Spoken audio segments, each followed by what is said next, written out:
Hello students, welcome to Edumantra. আমি তোমাদের চিন্ময় sir. চলছিল পলিটির ঝুঁকেগা নেই সিরিজ। ওকে, তো যেখানে তোমরা জানো যে ইন্ডিয়ান পলিটি লক্ষ্মীকান্তের উপর ভিত্তি করে আমি প্রত্যেকটা চ্যাপ্টার ধরে ধরে তোমাদের কিন্তু আমি এমসিকিউ করিয়েছিলাম, এবং যেইগুলো WBCS, SSC, NTPC, CDS, NDA এবং অন্যান্য কম্পিটিটিভ এক্সামে যে এই চ্যাপ্টার থেকে যা যা পরীক্ষায় কোশ্চেন এসেছে সেগুলো তো আমি নিয়েছি। তার মানে বুঝতে পারছো যে এই যে সিরিজটা আমি তোমাদের করাচ্ছি এই সমস্ত পরীক্ষার জন্য কিন্তু ভেরি মাচ ইম্পর্ট্যান্ট। সামনে একাধিক পরীক্ষা আছে, ছোট হোক, মাঝারি হোক, বড় হোক, প্রত্যেকটা পরীক্ষার জন্য কিন্তু এই এমসিকিউগুলো তোমরা একদিক থেকে করে যাও। আমি প্রমিস করছি পলিটির কোনো কোশ্চেন তোমাদের আটকাবে না, ঠিক আছে? তো চলো, অলরেডি আমি তোমাদের কি কি করিয়ে দিয়েছি তোমাদের বলে দিই। দেখো, হিস্টোরিক্যাল ব্যাকগ্রাউন্ড থেকে শুরু করে একদম গভর্নর পর্যন্ত আমি তোমাদের করিয়ে দিয়েছি। একবার তোমরা দেখে নাও, এগুলো সমস্তগুলো কিন্তু কমপ্লিট হয়ে আছে। প্লে লিস্টে তোমরা যাও, একটার পর একটা তোমরা দেখে নাও, ঠিক আছে? এবং প্যারালি প্রিভিয়াস ইয়ারও তোমাদের 2000 সাল থেকে শুরু করে 2022 পর্যন্ত প্রিলিমিনারিতে যত কোশ্চেন এসছে আমি সমস্ত তোমাদের সলভ করে দিচ্ছি উইথ এক্সপ্লানেশন, ঠিক আছে? শুধুমাত্র আনসার বলে যাইনি আমি। তোমাদের যাদের মনে হয় একটু কোয়ালিটি তোমরা স্টাডি করবে তাদের জন্য এই ভিডিওটা অবশ্যই বেনিফিটেড হবে, ঠিক আছে? তোমরা যদি মনে করে শুধুমাত্র আনসার দিকে চলে যাবে তাহলে আমার মনে হয় না আমার লেকচার সিরিজটা তোমাদের খুব একটা বেশি কার্যকর হয় বলে, কারণ আমি ওতে বিশ্বাস করি না। আমি বিশ্বাস করি যে তোমরা যে জিনিসটা পড়ছো আশেপাশে, আগের দিন তোমাদের বলেছিলাম না যে আমি সাইকেলে যেতে ভালোবাসি, এই কারণে যে এলাকাটা ভালো করে অবজার্ভ করে যাব। কারণ তুমি যে পরীক্ষায় দেবে এমনও তো হতে পারে না, হবে যে যেটা তুমি এক্সপেক্ট করে যাচ্ছ সেই কোশ্চেনটা দিল না, অন্য একটা কোশ্চেন দিল যেটা অবজারভেশন, তুমি যদি মাথা খাটাতে পারো আনসার করতে পারবে। তো সেইটা স্পিডে চলে গেলে হয় না, অবজারভেশন করতে গেলে সময় দিতে হয়, ধাতস্থ হতে হয়, ঠিক আছে? তো রিলেটেড যে ইনফরমেশনগুলো সেগুলো অ্যাকোয়ার করলে তোমার স্টাডিটা অনেক মজবুত হয়, ঠিক আছে? তো এটা আমি বিশ্বাস করি। তো তোমরা একবার চেক আউট করে দেখতে পারো যে যে কন্টেন্টগুলো যেগুলো আছে সেগুলো তোমাদের জন্য কিন্তু অবশ্যই বেনিফিটেড হবে। ওকে, চলো। তো আজকে যেটা করাবো, লোকাল সেলফ গভর্নমেন্টে আগের দিন আমরা টপ 15খানা এমসিকিউ আমরা করে নিয়েছিলাম। আজকে রিমেনিং 15খানা এমসিকিউ আমরা করব। অলরেডি তোমাদেরকে বলেছি যে এই পরীক্ষাগুলোতে বিশেষ করে তোমার পঞ্চায়েত এবং মিউনিসিপ্যালিটি থেকে দেখা গেছে যে 95% কোশ্চেন পঞ্চায়েত থেকেই এসেছে, বারে এসছে। সে ইউপিএসসি হোক, সিডিএস হোক, এনডিএ হোক, হ্যাঁ, ডব্লিউবিসিএস প্রিলিমস মেন্স হোক, মিসলেনিয়াস হোক, ক্লারিক্যাল হোক, কুছ ভি এক্সাম, এনটিপিসি হোক, এই সমস্ত স্টাডি করেই কিন্তু আমি এই কোশ্চেন পেপারগুলো কিন্তু বাবা বানিয়েছি, ঠিক আছে? তো এইগুলো আমি এই সমস্ত কোশ্চেনগুলো বিভিন্ন অন্যান্য স্টেট পাবলিক সার্ভিস কমিশন এগুলো সমস্ত কিছু ঘেটে কিন্তু রিসার্চ করে এই কোশ্চেনগুলো তোমাদের সামনে আমি এনেছি। ওকে, তো বুঝতে পারছো খুবই ইম্পর্টেন্ট। তো যাওয়ার আগে তোমাদেরকে একটা কথা আমি বলে নিই যে আমাদের মিসলেনিয়াসের মক কিন্তু শুরু হয়ে গেছে, তোমরা জানো। তো 10খানা মক আছে এবং সেগুলো শিডিউলও তোমাদেরকে দেওয়া হয়ে গেছে। ওকে, তো মিসলেনিয়াসে কোয়ালিটি টাইপ অফ মক, তোমরা জানো যে এডুমন্ত্রের মক মানে কিন্তু তার একটা স্ট্যান্ডার্ড থাকে, তাই না? তো এখানে এই মকগুলো তুমি যদি দাও, সিরিয়াসলি তুমি যদি দাও, এখানে যেমন মোটামুটি স্কোর করবে, তো ধরে রাখো মিসলেনিয়াসের যে পরীক্ষাটা যেটা হবে অরিজিনাল নিয়ার বোর্ড মোটামুটি এরকমই তুমি স্কোর করে আসতে পারবে। কারণ আমাদের এই মকগুলো যথেষ্ট স্ট্যান্ডার্ড মক হয়, বানাতে হবে বলে আমরা কিন্তু মকগুলো বানাইনি। তো যথেষ্ট স্ট্যান্ডার্ড মক, তোমরা মকগুলো দেখতে পারো। 10টা মক আছে এবং খুবই সামান্য 299-এ 10টা মক তোমরা মানে লেস দেন 30 রুপিজে তোমরা একটা করে মক পেয়ে যাচ্ছ। যে মকগুলো কিন্তু যথেষ্ট স্ট্যান্ডার্ড এবং সেম অ্যাজ মিসলেনিয়াসে যেমন হয় একদম সেই রকম কোশ্চেন প্যাটার্ন দিয়েই মকগুলো করা, ঠিক আছে? তো এখান থেকে মিসলেনিয়াসে আমাদের লাস্ট রিক্রুটমেন্টে কিন্তু প্রচুর ক্যান্ডিডেট এখান থেকে কিন্তু সিলেকশন প্রচুর পেয়েছিল। তো তোমরাও যদি নিজেদেরকে সেই জায়গায় দেখতে চাও তোমাদের দাদা দিদিদের মতো, তো চাইলে তোমরা এই মকটা অ্যাভেল করতে পারো। তাই আর একটা কথা বলে রাখি, 2024-এর ডব্লিউবিসিএস এর প্রিলিমিনারি হবে ডিসেম্বর মাসে। তো আমাদের এই মাস থেকে আমরা নতুন ব্যাচ আমরা লঞ্চ করছি। তো তোমরা কেউ চাইলে আমাদের সঙ্গে জুড়তে পারো। এই যে ফোন নাম্বার দেওয়া আছে, এই ফোন নাম্বারে তোমরা ফোন করে আমাদের সঙ্গে তোমরা জুড়তে পারো। আর তোমরা জানো এডুমন্ত্রের ক্লাস কেমন হয়, এডুমন্ত্রের স্ট্যান্ডার্ড কেমন হয়, এডুমন্ত্রের কোয়ালিটি অফ টিচিং কীরকম হয়, তোমরা যারা জানো তো অবশ্যই, যারা জানো না তাদেরকে আমি বলছি নিশ্চিন্তে তোমরা চলে আসো। মান্থলি অ্যাফোর্ডেবল ফিজ আছে, সেটা খুবই যৎসামান্য, ঠিক আছে? আর এখান থেকে কিন্তু প্রত্যেক বছর, হ্যাঁ একদমই তাই, প্রত্যেক বছর এখান থেকে কিন্তু ডব্লিউবিসিএস অফিসার বেরিয়েছে, প্রত্যেক বছর, ইনক্লুডিং এক্সিকিউটিভস, ঠিক আছে?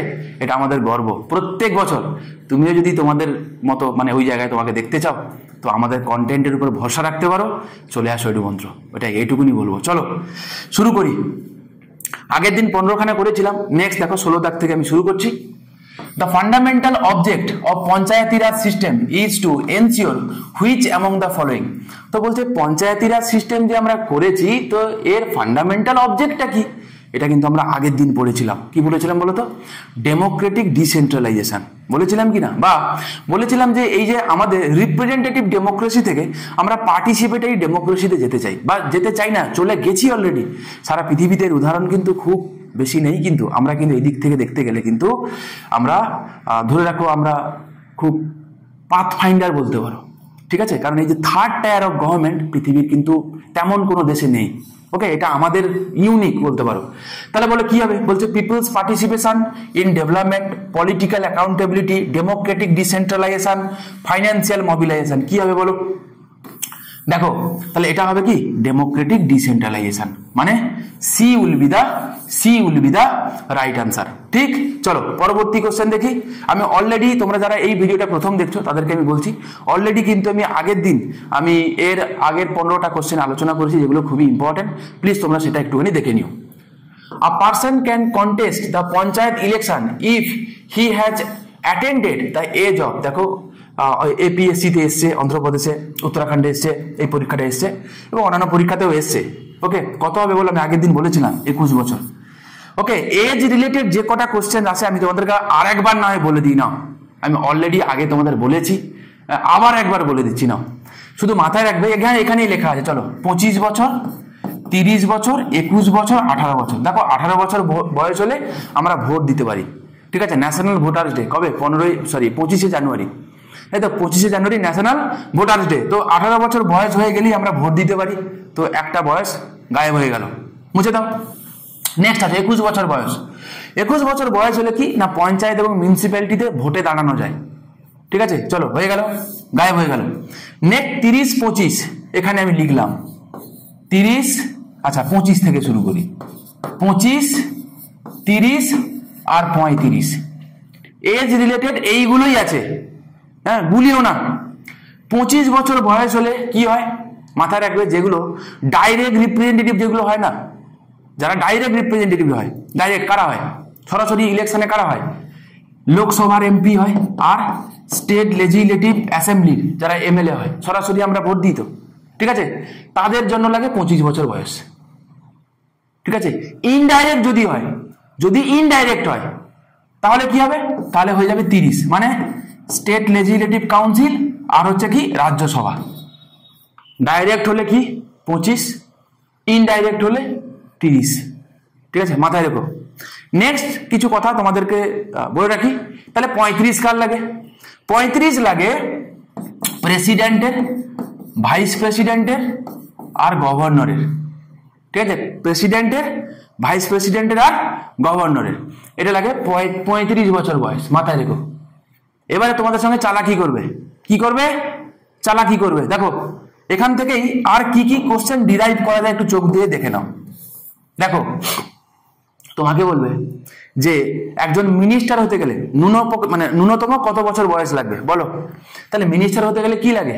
হাউসের মেম্বার লাগে, কোনো একটা হাউসের লেজিসলেচারের সদস্য হলেই হয়, তাকে লেজিসলেটিভ হতে হবে, সোজা কথা। তাহলে কত? 25 হলেই হবে, কেন্দ্র হোক বা রাজ্য হোক, ঠিক আছে? এবার তোমাকে চালাকি করে জিজ্ঞাসা করবে, বলো তো রাজ্যসভার চেয়ারম্যান হতে গেলে বয়স কত লাগবে? তুমি বলবে রাজ্যসভার চেয়ারম্যান, লোকসভার চেয়ারম্যান, লোকসভার স্পিকার হতে গেলে 25 লাগবে, স্বাভাবিক, কারণ লোকসভার মেম্বার তো স্পিকার হয়, 25 বছর বয়স লাগবে।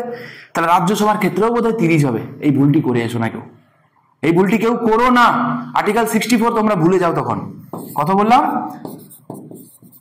আর্টিকেল 64 তখন তোমরা ভুলে যাও। সেখানে কি আছে? ভাইস প্রেসিডেন্ট কে হয়?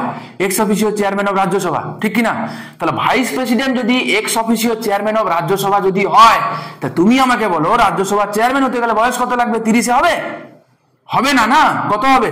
তখন 35 হয়ে যাবে, 35 হয়ে যাবে, ঠিক কিনা? তুমি আবার এই লজিক যে জানে তাকে একটু আলট্রা প্রো লেভেলে একটা কোশ্চেন দিই। কি কোশ্চেন দিল? যে লেজিসলেটিভ কাউন্সিলের চেয়ারম্যান হতে গেলে বয়স কত লাগবে, ঠিক আছে? জেনারেলি আমরা কি বলি? যাহাই কেন্দ্র হুবহু সেম, প্রেসিডেন্ট হলে এখানে গভর্নর হবে, ওখানে যদি প্রাইম মিনিস্টার হয় এখানে চিফ মিনিস্টার হবে, মেরে দিই, ঠিক হবে কথাটা, যে আমি ভুল বলছি না। সব সময় কি সব লজিক খাটে? খাটে না তো। দেখো এখানেও খাটবে না। দেখো কি বললাম আমি? লেজিসলেটিভ কাউন্সিলের চেয়ারম্যান হতে গেলে, তা তোমার মাথায় নিচে চলবে যে লেজিসলেটিভ কাউন্সিলে কেউ না কেউ এক্স অফিসিও চেয়ারম্যান হবে? না বাবা, না বাবা, দেখো ওখানে প্রেসিডেন্টের পরে ছিল ভাইস প্রেসিডেন্ট, এখানে গভর্নরের পরে কি কোনো ডেপুটি গভর্নর বলে কোনো পদ আছে? হ্যাঁ না বলো, নেই তো। কোনোদিন শুনেছো? শোনোনি তো, কারণ নেই তো তুমি শুনবে কোথা থেকে? তাহলে যেহেতু নেই, মাথায় রাখো লেজিসলেটিভ কাউন্সিলের যিনি চেয়ারম্যান হন তিনি কিন্তু হাউসের একজন মেম্বার। আই রিপিট, কি বললাম? হাউসের একজন মেম্বার। আর এই জন্যই তো পরীক্ষায় আসে কোন হাউসকে প্রিসাইড করে একজন নন মেম্বার। আমরা রাজ্যসভা আনসার করে আছি, লেজিসলেটিভ কাউন্সিল না। অপশানে কিন্তু থাকে, খেয়াল করে দেখো, অপশানে কিন্তু থাকে। আর আমরা তো মুখস্থ করে রেখে যাই, দে মেরে দিয়ে চলে আসি।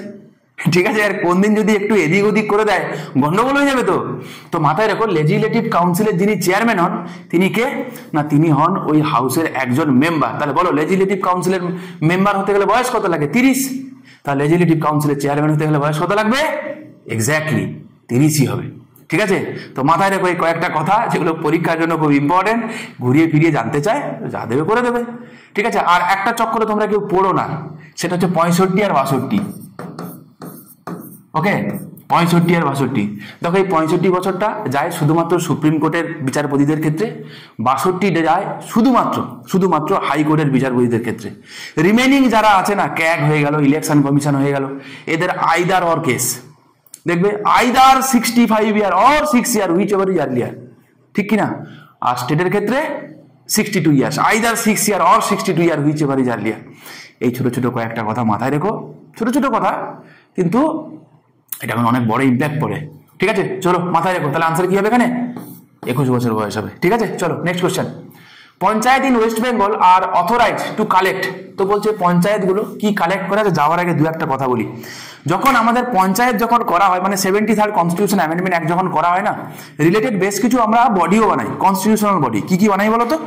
প্রথমত ইলেকশন করার জন্য পঞ্চায়েত যেন কি করা হয়? স্টেট ইলেকশন কমিশন বানানো হয়, আর্টিকেল 243 ঠিক আছে, তেমনি ভাবে পঞ্চায়েতের সঙ্গে দেখো, সেন্টারের সঙ্গে স্টেটের যে নেট প্রসিডস, টোটাল যা রেভিনিউ যা আছে, ডিস্ট্রিবিউট করে দেওয়ার জন্য কে আছে? ফাইন্যান্স কমিশন আছে কিনা? আছে কিনা বলো? ফাইন্যান্স কমিশন কত নম্বর আর্টিকেলে আছে? আর্টিকেল 280-তে আছে। তেমনি ভাবে স্টেটের সঙ্গে লোকাল সেলফ গভর্নমেন্টকে এই রেভিনিউ গুলো, নেট প্রসিডস কে ডিস্ট্রিবিউট করে দেওয়ার জন্য একটা বডি বানানো হলো, তার নাম দেওয়া হলো কি না, স্টেট ফাইন্যান্স কমিশন। কত নম্বর আর্টিকেলে আছে? আর্টিকেল 243 আইতে আছে, আর্টিকেল 243 আইতে আছে। মাথায় রেখো, ফাইন্যান্স কমিশনারকে অ্যাপয়েন্ট করতো কে? প্রেসিডেন্ট। এক্ষেত্রে অ্যাপয়েন্ট করবে কে? গভর্নর হবে। কিন্তু কিন্তু কিন্তু একটা কথা মাথায় রাখবে, যে এদেরকে দুটোর কথাই বলছি, মানে স্টেট ইলেকশন কমিশন ও state finance commission, although they are appointed by chairman members, all appointed by governor, কোনো ডাউট নেই, এতে কোনো ভুল নেই, ইনক্লুডিং এসপিএসসি। ঠিক আছে, যে চেয়ারম্যান এবং মেম্বার সবাইকে অ্যাপয়েন্ট করে কে? গভর্নরই অ্যাপয়েন্ট করে। কিন্তু কিন্তু কিন্তু এদেরকে সরাবে কে? প্রেসিডেন্ট। সরাবে কে? They only removed by president only. মাথায় রেখো বাবা, মাথায় রেখো, পরীক্ষা এইগুলোই দেবে, তোমরা এইগুলোই ভুল করে আসবে, আর কিছু না। তোমরা যারা নতুন একদম সবে শুরু করো তাদেরকে বলছি, ঠিক আছে, একদম শুনে রাখো, এগুলোই পরীক্ষায় আসবে। ওকে, প্রেসিডেন্ট অনলি। প্রেসিডেন্ট কি একা করতে পারে? মানে প্রেসিডেন্টের মর্জি হলে কি সরিয়ে দিতে পারে? না, on the recommendation of parliament, মানে with parliamentary approval. Parliament separately 2/3 মেজরিটিতে পাস করবে, তারপরে হবে, আদারওয়াইজ না। আর এসপিএসসির ক্ষেত্রে তো আবার সুপ্রিম কোর্টকে ইনকোয়ারি করতে হবে, তবে হবে, তাও হবে না। এসপিএসসি চেয়ারম্যান এবং সরাতে গেলে সুপ্রিম কোর্টকে ইনকোয়ারি করতে হবে, ভাবো, চারটিখানি কথা না কিন্তু। ঠিক আছে, মাথায় রেখো, যে এই কথাগুলো বললাম কিন্তু পরীক্ষায় কিন্তু ঘুরিয়ে ফিরে এগুলোই আসবে। ঠিক আছে, চলো, তা বলছে পঞ্চায়েত, হ্যাঁ, তো কি করতে পারে না, এরা যেগুলো করে, টোল ট্যাক্স, ওয়াটার ট্যাক্স, ঠিক আছে, লোকাল কোনো মেলা হচ্ছে তার উপর ট্যাক্স হলো, কোনো এন্ট্রি হচ্ছে তার উপর ট্যাক্স হতো, এই জাতীয় ট্যাক্স এরা কালেক্ট করতে পারে। ঠিক আছে, তো মাথায় রেখো, যে কথাগুলো আমি বললাম তোমাদেরকে, এগুলো কিন্তু ঘুরিয়ে ফিরে পরীক্ষায় দেয়। The 73rd Constitution Amendment in 1992, WBCS Prelims 2010-এ আসা প্রশ্ন। তো 73rd Constitution Amendment একটা কি হয়েছিল জানতে চেয়েছে, খুব সহজ একটা প্রশ্ন। দেখো, provided a constitutional guarantee to the formation of panchayat at the village and other level। ঠিক আছে, তো কোনো চাপ নেই এতে। নেক্সট কি বলছে? added a new part of the constitution relating to urban local body। এটা কি ঠিক আছে? 73rd বলেছে তো, তার মানে রুরাল হবে, আরবান নয়। তাহলে আর যাই হোক, 2 তো জীবনে আমার আনসারে থাকবে না, তাই না? 2 তো আমার আনসারে থাকবে না, হয় 1 আর 3 হবে, নয় 1 হবে আনসার। তা 3টা পড়া যাক কি বলেছে। Stipulated that all panchayat members be elected for a 5-year term in election supervised by the state election commission। ঠিকই আছে, তো ইলেকশন যখন হবে সুপারভাইজ কে করে? স্টেট ইলেকশন কমিশনই না করে, তো ঠিকই আছে। তাহলে কি হবে answer? 1 and 3। Okay, B will be the right answer. Next question, the community development programme was launched in the year. আমি লাস্ট দিন তোমাদের সঙ্গে ডিসকাস করেছিলাম যে কমিউনিটি ডেভেলপমেন্ট প্রোগ্রাম কেন নেওয়া হয়েছিল। কারণ আর্টিকেল 40 যেটা আছে সেটা নন এনফোর্সেবল পার্ট, তোমরা জানো। স্টেট যখন কোনো ল বানাবে সে যেন এটা মাথায় রেখে ল বানায়। ডিপিএসপিতেই আছে, আর্টিকেল 37-এ আছে, তোমরা জানো, ঠিক কিনা? তাহলে এটাকে ইমপ্লিমেন্ট করতে গেলে এত বড় একটা প্রজেক্ট অল ওভার ইন্ডিয়াতে ইমপ্লিমেন্ট করবে, এত টাকা নেই, তাহলে পাইলট ভিত্তিতে একটা কিছু হোক। এই কারণে কমিউনিটি ডেভেলপমেন্ট প্রোগ্রাম নেওয়া হয়েছিল, ঠিক আছে, 1952 সালে নেওয়া হয়েছিল। এবং তার ঠিক 1 বছর পরে 2 অক্টোবর 1952 সালে 2 অক্টোবর 1 বছর পরে এটাকে করা হলো কি ন্যাশনাল এক্সটেনশন সার্ভিস 1953-তে নেওয়া হয়েছিল। তারপরে বলবন্ত রায় মেহতা কমিটিকে অ্যাপয়েন্ট করা হয়, যে বলা হয় চলো কি করা যাবে, পঞ্চায়েত রিলেটেড স্ট্রাকচার কি হবে। কারণ রাজ্যগুলোতে পঞ্চায়েতি রাজ থাকলেও কোনো ইউনিফর্মিটি ছিল না, বারবার বলছি। তো সেখানে বলবন্ত রায় মেহতা কমিটি রেকমেন্ডেশন দিয়েছিল 1957-এ 3-টায়ার পঞ্চায়েতি রাজের কথা। আমি লাস্ট দিন তোমাদের কিন্তু এগুলো বলে দিয়েছি, ঠিক আছে। চলো নেক্সট দেখি। আর পরবর্তীকালে এল.এম. সিংভি কমিটির রেকমেন্ডেশনে পঞ্চায়েতকে কিন্তু কনস্টিটিউশনাল স্ট্যাটাস দেওয়া হয়। তাহলে কালকে যদি তোমাকে জিজ্ঞাসা করে, এখনো পর্যন্ত জিজ্ঞাসা করছে 3-টায়ার পঞ্চায়েতি রাজের কথা কোন কমিটি প্রস্তাব দিয়েছে, তাই তো জানি আমরা, একদম মুখস্থ করে গেছি হয়তো বলবন্ত রায় মেহতা কমিটি। আচ্ছা, যদি কখনো এটা ভেবে দেখেছো, যদি কখনো এরকম একটা কোশ্চেন দেয় যে কোন কমিটির রেকমেন্ডেশনে পঞ্চায়েতি রাজকে কনস্টিটিউশনাল স্ট্যাটাস দেওয়া হয়েছে, তাহলে কি তুমি বলবন্ত রায় মেহতা কমিটি করে আসবে? ডাহা ভুল হয়ে যাবে। তাহলে আনসার কি হবে গো? আনসার হবে এল.এম. সিংভি কমিটি। কি বললাম? আনসার কি হবে? এল.এম. সিংভি কমিটি, ঠিক আছে। তো পরীক্ষায় আসবে, চিন্তা করার কোনো কারণে এনি ডে 1 টাকা তুমি পেয়ে যাবে। চলো, the decision hold panchayat election is taken by. তো বলছে যে পঞ্চায়েতে যে ইলেকশন হবে, মনে আছে আশা করি, যে পঞ্চায়েত ইলেকশন হওয়ার আগে স্টেট গভর্নমেন্ট বলেছিল যে আমরা অমুক সময় পঞ্চায়েত ইলেকশন কন্ডাক্ট করব। তাহলে কে ডিসিশন কে নেয়? ডিসিশন নেয় বাবা, কিন্তু কে? স্টেট গভর্নমেন্ট ডিসিশন নেয়, ঠিক আছে। ভুলেও কিন্তু তোমরা কেউ ইলেকশন কমিশন, দেখো এখানে ইলেকশন কমিশনের কথা কিছু বলেছে? যত ইলেকশন কমিশন মানে কিন্তু ইলেকশন কমিশন অফ ইন্ডিয়াকেই বোঝায়, বুঝিয়ে দিই বাবা। যদি কোনো জায়গায় ইলেকশন কমিশন কথাটা দেখতে পাও, তাহলে সেখানে লেখা থাকবে ইলেকশন কমিশন অফ ইন্ডিয়া, বুঝতে পারছো? এটা আর্টিকেল 324-এ আছে, ঠিক আছে। আর যদি স্টেট ইলেকশন কমিশন হয়, তাহলে সেখানে স্টেট ইলেকশন কমিশন মেনশনই করা থাকবে, চিন্তা করার কোনো কারণ নেই, ঠিক আছে। তাই ভুল করো না, এই জাতীয় ছোট্ট ছোট্ট কোশ্চেন কিন্তু শুধুমাত্র কনফিউশনের জন্য ভুল হয়ে যায়, তো ভুল করো না, বাই দ্য ওয়ে, ঠিক আছে। তাহলে ডিসিশন নেয় কে? ডিসিশন নেয় কিন্তু স্টেট গভর্নমেন্ট। আর ভোটটা কন্ডাক্ট করে কে? ভোটটা কন্ডাক্ট করে স্টেট ইলেকশন কমিশন, ওকে। পরবর্তী প্রশ্ন, in West Bengal reserve seat for women in panchayat election is. তো কতটা ইন ওয়েস্ট বেঙ্গল? দেখো আমি তোমাদেরকে বলি, ইন্ডিয়া টুডেতে 2010 সালে একটা নিউজ বেরিয়েছিল, হ্যাঁ, তো সেটা যখন করা হয়েছিল বলে সেই নিউজটা বেরিয়েছিল, আমি তোমাদের সঙ্গে শেয়ার করছি জাস্ট। তো বলছে Bengal to reserve 50% seats for women in panchayat, ঠিক আছে, বোঝা গেল। তাহলে ওয়েস্ট বেঙ্গল কি বলেছে যে 50% সিট মহিলাদের জন্য রিজার্ভ থাকবে। ও দেখতে পাবে যে আমাদের এখানে বেশিরভাগ বলবো না, 50% কিন্তু কি আছে, মহিলা সদস্য আছে, ঠিক আছে, মাথায় রেখো। তাহলে কি হবে আনসার? 50% হবে answer, okay. Which of the following have been given special representation in panchayati raj. তো বলছে পঞ্চায়েতি রাজে এদের কাদের জন্য স্পেশাল রিপ্রেজেন্টেশনের কথা বলা হয়েছে। দেখো ভালো, স্পেশাল কথাটা কেন বলেছে? আচ্ছা, কেউ যদি ভাবো, দেখো কোঅপারেটিভ সোসাইটি হবে না, ঠিক আছে, অল অফ দ্য অ্যাবাভ তো হবেই না, কোনো পসিবিলিটি নেই। ব্যাকওয়ার্ড ক্লাসের কথা কি হবে? হবে না, ওমেন হবে। আর দেখো স্পেশাল কথা এই কারণে বলেছে, তুমি যদি পার্লামেন্টারি কথা দেখো বা স্টেট লেজিসলেচার দেখো, সেখানে কিন্তু মহিলাদের জন্য কিন্তু সিট রিজার্ভ করা নেই। অলরেডি বিল উঠেছে, সেটা কবে ইমপ্লিমেন্ট হবে সেই নিয়ে অনেক বিতর্ক আছে, ঠিক আছে। অন্তত পক্ষে সামনে 10 বছরে হওয়ার পসিবিলিটি খুবই ক্ষীণ, তোমরা জানো আশা করি। ওমেন রিজার্ভেশন বিল চলছে, ঠিক আছে।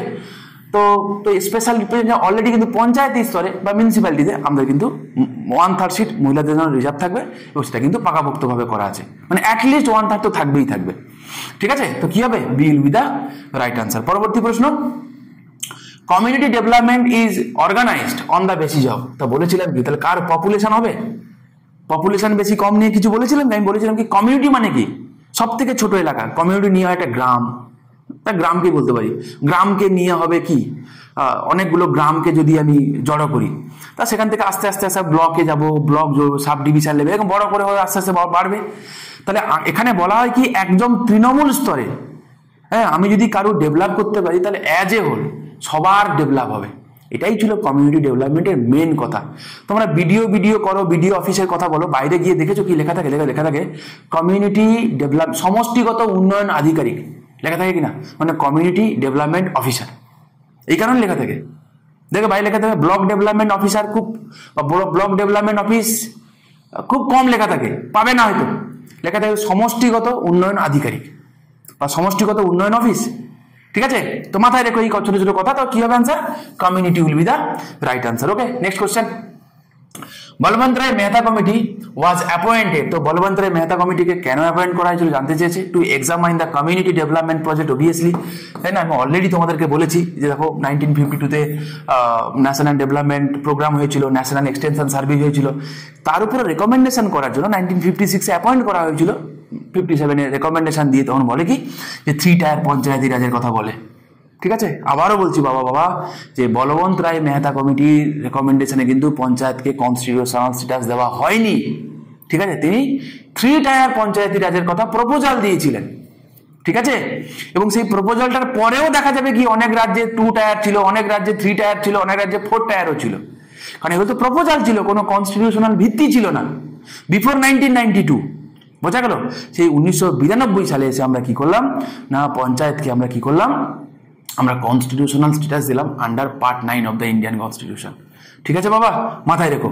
পরবর্তী প্রশ্ন, দ্য এস্টাবলিশমেন্ট অফ গ্রাম সভা বিকামস ম্যান্ডেটরি বাই। তো গ্রাম সভাকে বানানো হয়েছে, ম্যান্ডেটরি করা হয়েছে কোন অ্যামেন্ডমেন্ট অ্যাক্ট দিয়ে? 73rd কনস্টিটিউশন অ্যামেন্ডমেন্ট অ্যাক্ট দিয়ে। আর গ্রাম সভার কথা কত নম্বর আর্টিকেলে আছে? আর্টিকেল 243A তে আছে। আমি তোমাদের লাস্ট দিনে এগুলো ডিসকাস করে দিয়েছিলাম, রাইট? তোমরা যারা দেখোনি তাদেরকে আমি রিকোয়েস্ট করবো আগের দিনের ভিডিওটা তোমরা একবার দেখে নাও। এই রিলেটেড কুছ ভি পুছলে আশা করি না 100% আনসার করে আসতে পারবে। চলো, how many items are there in the 11th schedule of the constitution of India? তো বলছে 11th শিডিউলে কতগুলো আইটেম আছে সেটা জানতে চেয়েছে। ঠিক আছে, দেখো আমি তোমাদের অলরেডি 11th শিডিউল মানে কি পঞ্চায়েত, তো পঞ্চায়েতের আন্ডারে 29খানা আইটেম আছে, প্রথম দিনই তোমাদেরকে পড়িয়ে দিয়েছিলাম, রাইট? আর মিউনিসিপ্যালিটির আন্ডারে কতগুলো আইটেম আছে? 18খানা আইটেম আছে। হ্যাঁ, তো এইটা অলরেডি WBCS মেন্স জিকে পেপারে দিয়েছিল, এটা এই লাস্ট মেন্সে 2022-এর মেন্সে। ঠিক আছে, জিকে পেপারে দিয়েছিল। আর যদি মিউনিসিপ্যালিটি হতো তাহলে কি হতো? মিউনিসিপ্যালিটি হলে 18 হতো আনসার। ঠিক আছে, এই মোট টোটাল 29খানা আইটেম আছে। দেখে নাও একটু, agriculture, land development, minor irrigation, animal husbandry, fishery, জেনে রাখো। হ্যাঁ, social forestry, minor forest produce, small scale industry, khadi village industry, rural electrification, non conventional energy, road, fuel, fodder, drinking water, এই related poverty alleviation program, education, vocal education, okay, library, এই সমস্ত কিছু এগুলো কিন্তু পঞ্চায়েতের আন্ডারে আসে। যদি ওই লাইব্রেরিতে রিক্রুটমেন্টই হয় না, লাইব্রেরি এক প্রকার বন্ধই হয়ে গেছে, আর কয়েকটা গুটি কতক লাইব্রেরি হয়তো কিছু কিছু জায়গায় বেঁচে আছে। এই নেক্সট কি বলছে দেখো, the subject of Panchayati Raj is. তো পঞ্চায়েতি রাজটা কোন লিস্টের আন্ডারে আছে? প্রসঙ্গক্রমে একটা কথা তোমাদেরকে বলে রাখি, যে পঞ্চায়েতি রাজ বা লোকাল সেলফ গভর্নমেন্টের কথা বলি, এটা হিস্টোরিক্যাল একটা ইম্প্যাক্ট আছে। কি আছে আমি বলে নিই, শোনো। গভর্নমেন্ট অফ ইন্ডিয়া 1935-এ তোমরা জানো যে যেখানে প্রভিন্সিয়াল অটোনমির কথা বলা হয়েছিল, সেখানে লোকাল সেলফ গভর্নমেন্টকে মানে প্রভিন্সিয়াল সাবজেক্ট রাখা হয়েছিল, মানে এখনকার জামানায় স্টেট লিস্ট। ঠিক আছে, তখন কবে? 1953-তে, যেটাকে আমরা ইন্টিরিম কনস্টিটিউশন বলতাম, বা যেটা সংবিধান লাগু হওয়ার আগে, মানে biggest source of the Indian constitution তো এটাই ছিল। বোঝা গেল কিনা? এবারে তারও আগে যদি আমি দেখি, মানে এটা তো হলো 1935 সালের কথা, তারও আগে দেখবো কি না, সালটা হচ্ছে 1882। ওকে, লর্ড রিপন একটা রেজলিউশন পাস করেছিল, যাকে বলা হয় কি Magna Carta of local self government. Lord রিপনকে বলা হয় father of local self government. তোমরা ডেফিনেটলি তোমরা জানো, তোমরা পড়েছো, এটা হিস্ট্রির জন্য খুবই ইম্পর্টেন্ট, জেনেও রাখো, পরীক্ষা এটা ইন ফিউচারে আসবেও, গ্যারেন্টি। ওকে, মাথায় রাখো। আর একটা কথা এখানে বলা হয় কি, যে এটা তো হলো 1882-তে লর্ড রিপনের কথা। তারও আগে লর্ড মেও, তোমরা জানো যে আন্দামানে তিনি যখন গেছিলেন, তো একমাত্র গভর্নর জেনারেল যিনি কিনা যাকে যাকে হত্যা করা হয়েছিল, তাই না, তিনি ছাড়া মানে কেউ হয়নি আর কি, লর্ড মায়ো আন্দামানে সের আলী বলে একজন তাকে হত্যা করেছিলেন, ঠিক। তো এবার কি হয়েছে না, তিনি লর্ড মেয়ো একটা কাজ করেছিলেন, তিনি করেছিলেন কি ফাইন্যান্সিয়াল ডিসেন্ট্রালাইজেশন করেছিলেন, ঠিক আছে, ফাইন্যান্সিয়াল ডিসেন্ট্রালাইজেশন করেছিলেন, এবং তিনি সেখানে লোকাল সেলফ গভর্নমেন্টগুলোকে কি করেছিলেন না, যাতে টাকা পয়সা তারা পেতে পারে সেই ব্যবস্থা তিনি করেছিলেন। বোঝা গেল? মাথায় রেখো, ফাইন্যান্সিয়াল ডিসেন্ট্রালাইজেশন কে করেছিল? লর্ড মেয়ো করেছিল। ওকে, এগুলো কিন্তু অলরেডি ডব্লিউবিসিএস এর মেন্সে এসে গেছে, অলরেডি এসে গেছে, আমি সেগুলো তোমাদের করিয়ে দিচ্ছি। ওকে, এবারে ফার্স্ট মিউনিসিপাল কর্পোরেশন হয়েছিল কোথায়? মাদ্রাজে হয়েছিল। এগুলো ছোট ছোট জিকে আমি বলে নিই তোমাদেরকে। এবারে আসো তাহলে গভর্নমেন্ট অফ ইন্ডিয়া অ্যাক্টে যেখানে কোথায় ছিল, যেখানে ছিল প্রভিন্সিয়াল লিস্টে, তো সেটা এখন আমরা দেখতে পাবো কোথায় আছে? লোকাল সেলফ গভর্নমেন্ট পুরোটাই আছে এখন স্টেট লিস্টে। Local self government, cooperative society এগুলো কিন্তু স্টেট লিস্টেরই আইটেম, মাথায় রেখো, পরীক্ষায় আসবে। এবং অলরেডি তোমরা জানো এডুকেশনকে স্টেট লিস্টে নিয়ে আসা যায় কিনা সেই নিয়ে অলরেডি বিতর্ক কিন্তু শুরু হয়েছে, বলে রাখি, ঠিক আছে। 42nd কনস্টিটিউশন অ্যামেন্ডমেন্ট অ্যাক্টে রিসেন্টলি কারেন্ট অ্যাফেয়ার্সের কোশ্চেন 3-4 দিন আগেকার কথা। ওকে, তো তোমরা জানো যে 42nd কনস্টিটিউশন অ্যামেন্ডমেন্ট অ্যাক্ট হয়েছিল 1976-এ, যেখানে এডুকেশন অলরেডি স্টেট লিস্টে তখন কিন্তু ছিল, সেখান থেকে কনকারেন্ট লিস্টে নিয়ে যাওয়া হয়। তো এখন আবার পুনরায় কথা হচ্ছে যে এডুকেশনকে যদি আবার স্টেট লিস্টে নিয়ে আসা যায় কিনা, ঠিক আছে, মাথায় কথা। রাইট নাও এখন কি আছে? এডুকেশন কনকারেন্ট লিস্টে আছে, স্টেট লিস্টে নিয়ে আসা যায় কিনা সেই নিয়ে কথা চলছে। আর একটা কথা, ইম্পর্টেন্ট কথা তোমাদের বলে রাখি, আমাদের প্রিয়াম্বেলে তোমরা জানো কি আছে? 5খানা ইউনিট টার্ম আছে, sovereign, socialist, secular, Democratic, Republic, আছে কিনা? Sovereign, socialist, secular, Democratic, Republic. এবারে সোভারেন, ডেমোক্রেটিক আর রিপাবলিক এগুলো অলরেডি অরিজিনালি প্রিয়াম্বেলে ছিল। আচ্ছা, এগুলো তো বলার কথা, তাহলে কেন বলছি? আরে দাঁড়াও, রুকো যারা, সবুর করো, কারণ আছে, ঠিক আছে। এবারে সোশ্যালিস্ট এবং সেকুলার এই যে দুটো কথা, এই দুটো কথা আমরা অ্যাড করেছিলাম through 42nd constitution amendment act of 1976। ভালো কথা, এটাও আমাদের জানা। তাহলে বিতর্কটা কি নিয়ে হচ্ছে শোনো ভালো করে। এটা পুরোটা পড়ার পরে শেষে একটা লাইন আছে না, on 26th day of November 1949 do hereby adopt and enact and give ourselves this constitution। মনে পড়ে? একদম প্রিয়াম্বেলের লাস্ট যে ওয়ার্ডগুলো, লাস্ট যে দুটো লাইন যেটা আছে কিনা? তাহলে এখানে কেন্দ্রীয় সরকার বলেছে যে এই যে সোভারেন এবং সোশ্যালিস্ট এই যে দুটো ওয়ার্ড, এইটা তো 26 তারিখ 1949 সালে ছিল না। বলছে না, তো ছিল না। বলছে তাহলে অরিজিনালি যেহেতু এই দুটো কথা ছিল না, এই দুটো কথা যেহেতু অ্যাড হয়েছিল during the tenure of Indira Gandhi, তাহলে এই দুটোকে সরানো যায় কিনা, মানে আমাদের প্রিয়াম্বেল থেকে এই দুটো ওয়ার্ডকে সরানো যায় কিনা সেইটা নিয়ে এখন মানে প্রস্তাব দেওয়া হয়েছে। সুপ্রিম কোর্ট বলেছে দাঁড়াও, রুকো যারা, সবর করো, এটাকে নিয়ে দেখি। কারণ অলরেডি তোমরা জানো যে ডিক্লেয়ার করা হয়েছে সুপ্রিম কোর্ট বিভিন্ন ভার্ডিক্টে, এটা বলেছে যে প্রিয়াম্বেল একটা বেসিক স্ট্রাকচারের পার্ট। শুধু তাই নয়, প্রিয়াম্বেলের যে 5খানা ওয়ার্ড, এই 5টা ওয়ার্ডও কিন্তু বেসিক স্ট্রাকচারের পার্ট। তাহলে যেহেতু এটা বেসিক স্ট্রাকচারের পার্ট, আবার এটাও ঠিক যে অরিজিনালি কনস্টিটিউশনে ছিল না, তাহলে কিভাবে কি হয় এটা সুপ্রিম কোর্টই ডিসাইড করবে। এবং সুপ্রিম কোর্ট ভার্ডিক্ট দিক, যা ভার্ডিক্ট দেবে আমি তোমাদেরকে জানিয়ে দেবো, কোনো অসুবিধা নেই, ঠিক আছে। চলো মাথায় রেখো কিন্তু এটা, ওকে, অলরেডি কিন্তু এটা চলছে, তোমরা একটু খোঁজ খবর রাখো। সামনে কিন্তু যারা ইউপিএসসি দেবে, সিডিএস জাতীয় পরীক্ষা দেবে, সেখান থেকে কিন্তু কারেন্ট পলিটি থেকে কিন্তু কোশ্চেনটা তুমি এক্সপেক্টেড করতেই পারো, কোনো চাপ নেই, ঠিক আছে। চলো পরবর্তী কোশ্চেন এবং আজকের মতো লাস্ট প্রশ্ন। ওকে, কি বলছে? Panchayati raj was first introduce in October 1959 in, কোথায় হবে? নাগাইউর ডিস্ট্রিক্ট ইন রাজস্থান, ঠিক আছে। তো নাগাইউর ডিস্ট্রিক্ট ইন রাজস্থান, নাগাইউর, মাথায় রেখো, নাগাইউর ডিস্ট্রিক্টে প্রথম হয়েছিল, ওকে, রাজস্থান। তারপরে জওহরলাল নেহরু, তো আমাদের প্রাইম মিনিস্টার, 11th অক্টোবর 1959 দশেরার দিন, ওকে, অন্ধ্রপ্রদেশে সেকেন্ড যে ইমপ্লিমেন্ট হয়েছিল সেটা হয়েছিল কোথায়? অন্ধ্রপ্রদেশে। এটাও পরীক্ষায় কখনো কখনো আসে। তাহলে প্রথম হয়েছিল রাজস্থানে, তারপরে কোথায়? অন্ধ্রপ্রদেশে, ঠিক আছে। মাথায় রেখো এগুলোই ছিল important related to local self government, যেগুলো বিভিন্ন পরীক্ষায় এসেছে।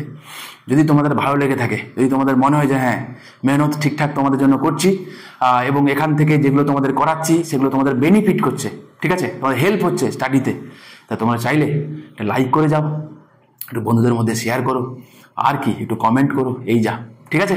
ভালো থেকো।